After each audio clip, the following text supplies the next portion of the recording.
ناظرین گرامی، اس نورانی سفر کے دوران حضرت جبریل علیہ السلام جو کہ فرشتوں کے سربراہ ہیں، وہ بھی حضور پاک صلی اللہ علیہ وسلم کے ہمراہ تھے۔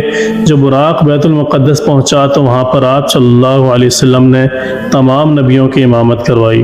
اس کے بعد آپ صلی اللہ علیہ وسلم نے آسمانوں کا سفر طے کیا اور ہر آسمان پر آپ صلی اللہ علیہ وسلم نے مختلف انبیاء کرام سے ملاقات کی۔ اس کے بعد آپ صلی اللہ علیہ وسلم اللہ تعالیٰ کی بارگاہ میں پہنچے اور اللہ تعالیٰ کی ذات سے ہم کلامی کا شرف حاصل ہوا، اور اللہ تعالیٰ نے اس مقدس رات کے اندر حضور پاک صلی اللہ علیہ وسلم کو 50 نمازوں کا تحفہ عطا فرمایا، جو کہ بعد میں کم ہو کر 5 رہ گئی۔